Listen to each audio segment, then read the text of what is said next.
بالله من الشيطان الرجيم بسم الله الرحمن الرحيم اعلموا انما الحياة الدنيا لعب ولهو وزينة وتفاخر بينكم وتكاثر في الاموال والاولاد. دیکھو میرے بھائیوں، قرآن کریم بہت اچھے طریقے سے ہمیں سمجھاتا ہے. انسان کی زندگی میں 3 مرحلے آتے ہیں. ایک بچپن ہے، ایک جوانی ہے اور ایک بڑھاپا ہے. دیکھو دنیا میں نظر ڈالو کہ بچپن کیسے گزرتا ہے، جوانی کیسے گزرتی ہے اور بڑھاپا کیسے گزرتا ہے. ہمیں کیا کرنا چاہیے؟ قرآن کہتا ہے جان لو، اعلموا انما الحیات الدنیا لعب ولہو. یہ بچپنا ہے کہ دنیا کی زندگی کیا ہے؟ کھیل اور تماشا.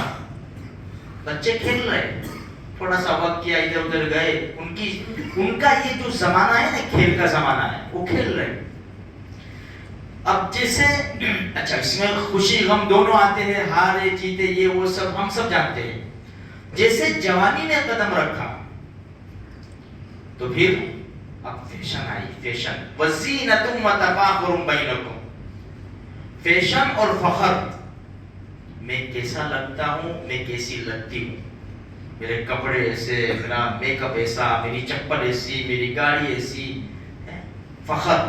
اگر فخر نہ ہونا، فخر نہ ہونا تو ان اللہ جمیل یحب الجمال.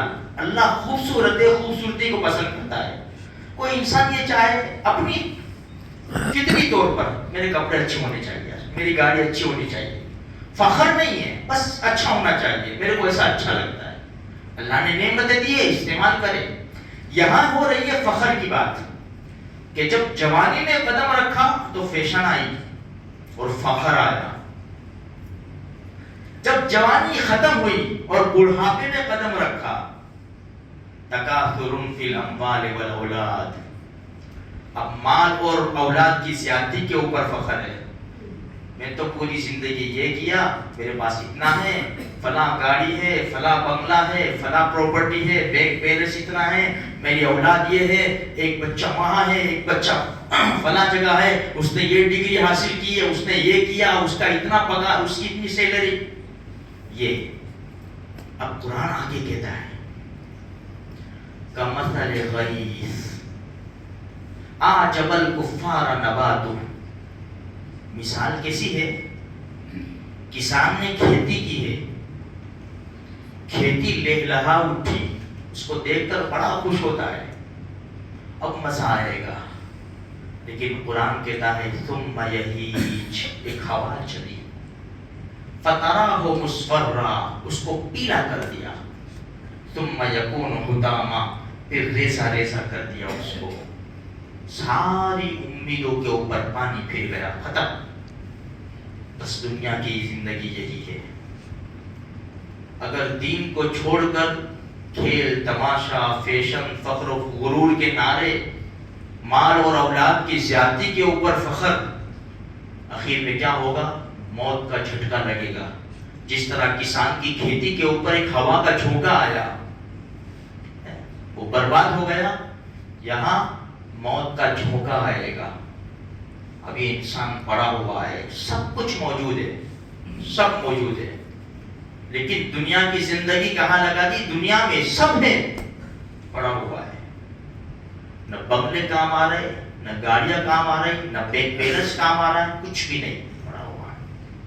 ہمیں ایسی زندگی نہیں گزارنی. منع نہیں ہے اچھا کھانا، اچھا پینا، اچھا پہننا، ہرنا پھرنا، کوئی منع نہیں ہے. ہاں ایسا مت سمجھو کہ منع ہے، کر سکتے شریعت کی بارڈر کے اندر لے کر. شریعت کی بارڈر کو کراس نہیں کرنا ہے، کیونکہ ہمارا نوجوان جب اپنے شہر سے نکلتا ہے نا تو اللہ کو بھول جاتا ہے. پھر پارٹیاں ہوتی ہے، پھر شراب کے دور چلتے ہیں، پھر ڈی جے بجتا ہے، ڈانس ہوتا ہے. جاؤ فارموں کے اوپر چلے جاؤ، یہ ویکیشن آ رہا ہے، ناچ ہو رہے. پھر کیوں؟ بہت محنت کر لیا، مزہ اڑاؤ. دنیا مزے اڑانے کی جگہ نہیں ہے، یہ امتحان کی جگہ ہے. انجام کیا ہوگا؟ موت کا جھٹکا لگے گا پھر خدا کے سامنے ہے. اور ایک وہ نوجوان ہے جس کو عرش کے سائے میں جگہ ملی ہے. کیوں؟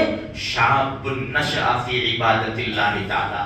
وہ ناچا نہیں، وہ کودا نہیں، اس نے عیاشی بدماشی نہیں کی.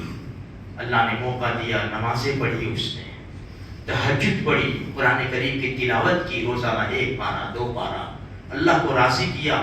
اللہ کہیں گے میرے بندے جوانی دی تھی تجھے، سب کچھ کر سکتا تھا تو، لیکن میری محبت میں تو پاگل ہو گیا. تو نے اپنی راتوں کی تنہائیاں میرے سامنے کھڑے ہو کر گزاری. لوگ تیرے دوست رقص کر رہے تھے اور تو میرے سامنے گڑ گڑا رہا تھا کہ اللہ میں کیسے ناچوں، میرے بھائی فلسطین میں مر رہے ہیں. تیری دل کی آہیں ہم نے سن لی عرش کے اوپر.